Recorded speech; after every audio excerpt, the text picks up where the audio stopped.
Hello everyone, Assalamu alaikum. Myself Shati Shikdar and welcome to my another new blog. বিশ্বের যে প্রান্তে বসে আজকে আমার এই ভিডিওটা দেখছেন না কেন, সবাইকে জানাই আন্তরিক শুভেচ্ছা এবং অভিনন্দন। সবাই কেমন আছেন? আশা করি সবাই ভালো আছেন। আল্লাহর রহমতে আমিও ভালো আছি। বরাবরের মতো নতুন আরও একটা ভিডিও নিয়ে আপনাদের সামনে হাজির হয়ে গিয়েছি। আশা করি আমার আজকের ভিডিওটা আপনাদের কাছে ভালো লাগবে। এই তো দুপুরের খাওয়া দাওয়া শেষ করে নিয়েছি, যেহেতু আজকে বাজার প্রায় শেষ হয়ে গিয়েছিল। তো নূরের বাবা কিন্তু দুপুরে খাওয়া দাওয়া করে বিকালবেলা একটু বাইরে বের হয়েছিল। তো আসার সময় কিন্তু কিছু বাজার নিয়ে এসেছে। এখন সেই বাজারগুলো একটু গুছিয়ে নিব।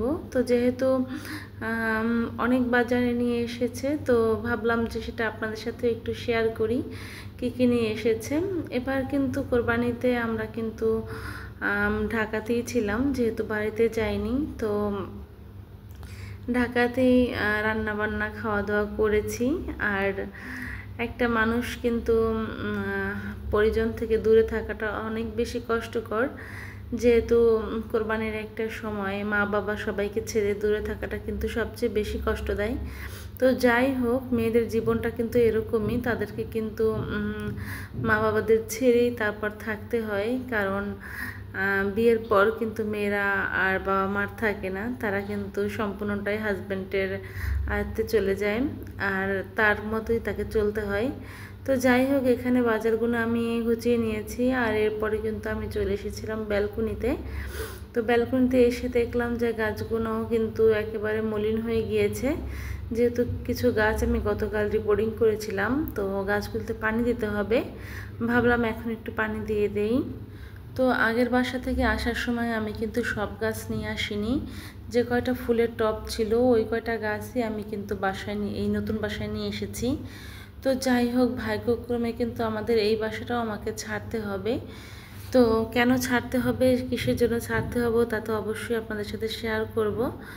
যেহেতু এই বাসাটা মালিক নিজের থাকার জন্য তৈরি করেছে, তো ওনরা এই বাসায় চলে আসবে।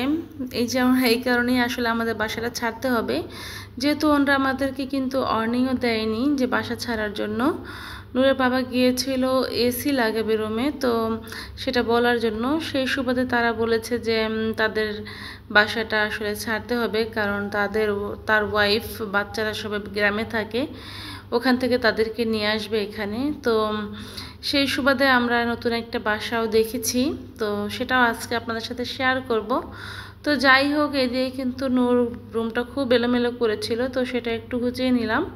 তো আমার রুমটা ঠিক এরকমভাবে গুছিয়ে নিয়েছি। নতুন বাসায় গিয়ে কিন্তু যদি বাসাটা কেমন, কীভাবে গুছাবো, সব কিছু আপনাদের সাথে শেয়ার করব। আর এই বাসায় আসার সুবাদেও কিন্তু আপনাদের সাথে আমার এই বাসার একটা হোম ট্যুর ভিডিও দিয়েছিলাম, আপনাদের কাছে খুবই ভালো লেগেছিল। তো যাই হোক, এই যে আমি এখন সামনের রুমে বসে টিভি দেখছি, যেহেতু আমাদের ড্রয়িং রুমে ফ্যান নেই, তো ডাইনিংয়ে ফ্যান আছে। তো ডাইনিংয়ের দিকে নামিয়ে এটা ডাইনিংয়ে বসে আমরা টিভি দেখছি। আর আমি কিন্তু ভিডিও করার সময় আমার মেয়ে এভাবে ভিডিওর মাঝখানে এসে নাচানাচি করে। তো যাই হোক, ওকেও একটু রেখে দিয়েছি ভিডিওর মাঝখানে। তো এই তো বিকালে এখন নাস্তাটা করে নেব। তো এখানে লুডুস রান্না করা হয়েছিল। তো বিকালে নাস্তা করে কিন্তু আমি ছাদে চলে এসেছিলাম একটু ড্রেস চেঞ্জ করে, তো কিছু ছবি তুলবো এইভাবে ছাদে চলে এসেছি। তো এখানে এসে কিন্তু কিছু ছবিও তুলেছি। আর নূর একটা বাচ্চার সাথে দুষ্টুমি করছিল, সেটাও ভিডিও করেছিলাম, তো আপনাদের সাথে সেটাও শেয়ার করব। এই তো মেহেদি গাছের ফাঁকে আমার ভিডিওটা কেমন হয়েছে অবশ্যই কমেন্টস করে জানিয়ে যাবেন। আর কারা কারা আমার ভিডিও দেখছেন, কোত্থেকে দেখছেন, সেটা কিন্তু আপনাদের সাথে শেয়ার করব। তো যাই হোক, এর আগের ভিডিওতে কিন্তু আমি একটা বাসা শেয়ার করেছিলাম, সেই বাসাটাতেও উঠতে পারি। তো আশা করব আমার ভিডিওটা আপনাদের কাছে ভালো লেগেছে। যদি ভালো লেগে যায় অবশ্যই লাইক কমেন্টস আর একটা শেয়ার করে যাবেন। আর আপনাদের কিন্তু একটা লাইক আমাকে অনেক বেশি দূরে নিয়ে যাবে। তো যাই হোক, আপনাদের ভালোবাসায় এখন প্রায় 800+ সাবস্ক্রাইবার। তো যারা আমার চ্যানেলটা সাবস্ক্রাইব করেছেন তাদেরকে অসংখ্য ধন্যবাদ। আর যারা এখনও সাবস্ক্রাইব করেননি অবশ্যই সাবস্ক্রাইব করে দিয়ে যাবেন। আজকের মতো এখানেই বিদায় নিচ্ছি। আল্লাহ হাফেজ।